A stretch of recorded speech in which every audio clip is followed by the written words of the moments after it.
पुस्तक का नाम दैनिक गायत्री उपासना। ऑडियो 2। जो साकार उपासना में विश्वास रखते हैं वे गायत्री की मूर्ति या शीशे में मढ़ा हुआ चित्र सामने रखकर उसका धूप, दीप, नैवेद्य, गंध, अक्षत, पुष्प, तांबूल, पुंगीफल आदि वस्तुएं जो उपलब्ध हो उनसे पूजन कर लें। जो निराकार उपासना पर विश्वास रखते हों वे चित्र या मूर्ति के स्थान पर अग्नि की स्थापना कर सकते हैं। धूप, अगरबत्ती, घृत के दीपक आदि की आग को गायत्री का प्रतीक मानकर उसे प्रणाम करना चाहिए। गायत्री महाशक्ति के उस पूजा स्थान पर आगमन की भावना करते हुए आवाहन मंत्र पढ़ना चाहिए। आयातु वरदे देवी त्रयक्षरे ब्रह्मवादिनी गायत्री छन्दसा मातः ब्रह्मयोने नमोस्तुते। पूजा के उपरांत जप आरंभ कर देना चाहिए। जप कम से कम एक माला, 108 मंत्र अवश्य हो। अधिक मालाएं जपने की सुविधा हो तो 3, 5, 7, 11 इस प्रकार विषम संख्या में मालाएं जपनी चाहिए। जप के समय आकाश में सूर्य के समान तेजस्वी मंडल का ध्यान करना चाहिए। उसके मध्य में साकार उपासक गायत्री माता की मूर्ति और निराकार उपासक ओम अक्षर का ध्यान करते रहें। जब पूरा हो जाने पर प्रार्थना स्वरूप त्रुटियों के लिए क्षमा प्रार्थना एवं कोई गायत्री स्तोत्र या गायत्री चालीसा का पाठ किया जाता है। यह सब याद न हो तो केवल भावना से ही प्रार्थना हो सकती है। अंत में विसर्जन मंत्र पढ़ते हुए पूजा समाप्त कर देनी चाहिए। विसर्जन मंत्र यह है। उत्तमे शिखरे देवी भूम्यां पर्वतमूर्धनि ब्राह्मणेभ्यो हानुज्ञाता गच्छ देवी यथा सुखम। यह दैनिक साधना है। प्रातःकाल का समय इसके लिए सर्वोत्तम है। जिन्हें सुविधा हो प्रातः सायं दोनों समय कर सकते हैं। जल पात्र को सूर्य के सम्मुख अर्धे रूप से चढ़ा देना चाहिए। पूजा में चढ़ाई वस्तुएं इधर उधर पैरों से कुचलती न फिरें, इसका ध्यान रखना चाहिए। यह साधना विधि सर्वसाधारण के लिए नित्य प्रयोग करने की है। इससे मनुष्य की आत्मा निर्मल होती है तथा दैवी तत्व अपने भीतर बढ़ने से अनेक प्रकार के आध्यात्मिक एवं सांसारिक शुभ परिणाम प्राप्त होते हैं। गायत्री का अर्थ चिंतन। गायत्री मंत्र का अर्थ इस प्रकार है। ओम परमात्मा, भुः प्राण स्वरूप, भुवः दुख नाशक, स्वः सुख स्वरूप, तत् उस सवितुः तेजस्वी, वरेण्यं श्रेष्ठ, भर्गः पापनाशक, देवस्य दिव्य धीमहि धारण करें, धियो बुद्धि, यो जो नः हमारी प्रचोदयात् प्रेरित करें। अर्थात उस प्राण स्वरूप, दुख नाशक, सुख स्वरूप, श्रेष्ठ, तेजस्वी, पाप नाशक, देव स्वरूप परमात्मा को हम अंतरात्मा में धारण करें। वह परमात्मा हमारी बुद्धि को सन्मार्ग पर प्रेरित करे। इस अर्थ का विचार करने से उसके अंतर्गत 3 तथ्य प्रकट होते हैं। पहला, ईश्वर का दिव्य चिंतन। दूसरा, ईश्वर को अपने अंदर धारण करना। तीसरा, सद्बुद्धि की प्रेरणा के लिए प्रार्थना। ये तीनों ही बातें असाधारण महत्व की हैं। पहला, ईश्वर के प्राणवान, दुख रहित, आनंद स्वरूप, तेजस्वी, श्रेष्ठ, पाप रहित, देवगुण संपन्न स्वरूप का ध्यान करने का तात्पर्य यह है कि इन्हीं गुणों को हम अपने में लावें। अपने विचार और स्वभाव को ऐसा बनावें कि उपयुक्त विशेषताएं हमारे व्यवहारिक जीवन में परिलक्षित होने लगें। इस प्रकार की विचारधारा, कार्य पद्धति एवं अनुभूति मनुष्य की आत्मिक और भौतिक स्थिति को दिन दिन समुन्नत एवं श्रेष्ठतम बनाती चलती है। दूसरा, गायत्री मंत्र के दूसरे भाग में परमात्मा को अपने अंदर धारण करने की प्रतिज्ञा है। उस ब्रह्म, उस दिव्य गुण संपन्न परमात्मा को संसार के कण कण में व्याप्त देखने से मनुष्य को हर घड़ी ईश्वर दर्शन का आनंद प्राप्त होता रहता है और वह अपने को ईश्वर के निकट स्वर्गीय स्थिति में रहता हुआ अनुभव करता है। तीसरा, मंत्र के तीसरे भाग में सद्बुद्धि का महत्व सर्वोपरि होने की मान्यता का प्रतिपादन है। भगवान से यही प्रार्थना की गई है कि आप हमारी बुद्धि को सन्मार्ग पर प्रेरित कर दीजिए, क्योंकि यह एक ऐसी महान भगवत कृपा है कि इसके प्राप्त होने पर अन्य सब सुख संपदाएं अपने आप प्राप्त हो जाती हैं।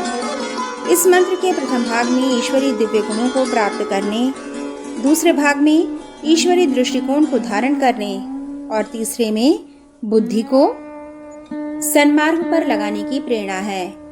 गायत्री की शिक्षा है, अपनी बुद्धि को सात्विक बनाओ, आदर्शों को ऊंचा रखो, उच्च दार्शनिक विचारधाराओं में रमण करो और तुच्छ तृष्णाओं एवं वासनाओं के लिए हमें नचाने वाली कुबुद्धि को मानस लोक में से बहिष्कृत कर दो। जैसे जैसे कुबुद्धि का कल्मश दूर होगा, वैसे ही वैसे दिव्य गुण संपन्न परमात्मा के अंशों की अपने में वृद्धि होती जाएगी और उसी अनुपात से लौकिक और पारलौकिक आनंद की अभिवृद्धि होती जाएगी। गायत्री मंत्र में सन्निहित उपयुक्त तथ्य में ज्ञान, भक्ति, कर्म, उपासना तीनों हैं। सद्गुणों का चिंतन ज्ञान योग है, ब्रह्म की धारणा भक्ति योग है और बुद्धि की सात्विकता एवं अनासक्ति का कर्म योग है। वेदों में ज्ञान, कर्म, उपासना ये तीनों विषय हैं। गायत्री में बीज रूप से ये तीनों ही तथ्य सर्वांगीण ढंग से प्रतिपादित हैं। इन भावनाओं का एकांत में बैठकर नित्य अर्थ चिंतन करना चाहिए। यह ध्यान साधना मनन के लिए अतीव उपयोगी है। मनन के लिए 3 संकल्प नीचे दिए जाते हैं। इन संकल्पों को शांत चित्त से स्थिर आसन पर बैठकर नेत्र बंद रखकर मन ही मन दोहराना चाहिए और कल्पना शक्ति की सहायता से इन संकल्पों का ध्यान मन क्षेत्र में भली प्रकार अंकित करना चाहिए। पहला, परमात्मा का ही पवित्र अंश अविनाशी राजकुमार मैं आत्मा हूँ। परमात्मा प्राण स्वरूप हैं। मैं भी अपने को प्राणवान आत्मशक्ति संपन्न बनाऊंगा। प्रभु दुख रहित हैं। मैं दुखदायी मार्ग पर न चलूंगा। ईश्वर आनंद स्वरूप है। अपने जीवन को आनंद स्वरूप बनाना तथा दूसरों के आनंद में वृद्धि करना मेरा कर्तव्य है। भगवान तेजस्वी है। मैं भी निर्भीक, साहसी, वीर, पुरुषार्थी और प्रतिभावान बनूंगा।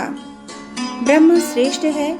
श्रेष्ठता, आदर्शवादिता एवं सिद्धांतमय जीवन नीति अपनाकर मैं भी श्रेष्ठ ही बनूंगा। जगदीश्वर निष्पाप हैं। मैं भी पापों से, कुविचारों और कुकर्मों से बचकर रहूंगा। ईश्वर दिव्य है। मैं भी अपने को दिव्य गुणों से सुसज्जित करूंगा। संसार को कुछ देते रहने की देव नीति अपनाऊंगा। इसी मार्ग पर चलने से मेरा मनुष्य जीवन सफल हो सकता है। दूसरा, उपयुक्त गुण वाले परमात्मा को मैं अपने अंदर धारण करता हूँ। इस विश्व ब्रह्मांड के कण कण में प्रभु समाये हैं। वे मेरे चारों ओर, भीतर बाहर सर्वत्र फैले हुए हैं। मैं स्मरण करूंगा, उन्हीं के साथ हंसूंगा और खेलूंगा। वे ही मेरे चिर सहचर हैं। लोभ, मोह, वासना और तृष्णा का प्रलोभन दिखाकर पतन के गहरे गर्त में धकेल देने वाली बुद्धि से, माया से बचकर अपने को अंतर्यामी परमात्मा की शरण में सौंपता हूँ। उन्हें ही अपने हृदयासन पर अवस्थित करता हूँ। अब वे मेरे हैं और मैं केवल उन्हीं का हूँ। ईश्वरीय आदर्शों का पालन करना और विश्व मानव परमात्मा की सेवा करना ही अब मेरा लक्ष्य रहेगा। सद्बुद्धि से बढ़कर और कोई दैवी वरदान नहीं। इस दिव्य संपत्ति को प्राप्त करने के लिए मैं घोर तप करूंगा।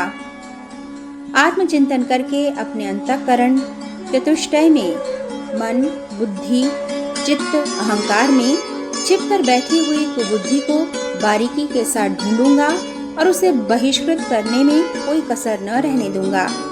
अपनी आदतों, मान्यताओं, भावनाओं और विचारधाराओं में जहाँ भी कुबुद्धि पाऊंगा वहीं से हटाऊंगा। असत्य को त्यागने और सत्य को ग्रहण करने में रत्ती भर भी दुराग्रह नहीं करूंगा। अपनी भूलें मानने और विवेक संगत बातों को मानने में तनिक भी दुराग्रह नहीं करूंगा। अपने स्वभाव, विचार और कर्मों की सफाई करना, सड़े गले कूड़े कचरे को हटाकर सत्यम शिवम सुंदरम की भावना से अपनी मनोभूमि को सजाना अब मेरी प्रधान पूजा पद्धति होगी। इसी पूजा पद्धति से प्रसन्न होकर भगवान मेरे अंतःकरण में निवास करेंगे। तब मैं उनकी कृपा से जीवन लक्ष्य को प्राप्त करने में सफल होऊंगा। इन संकल्पों में अपनी रुचि के अनुसार शब्दों का हेरफेर किया जा सकता है, पर भाव यही होना चाहिए।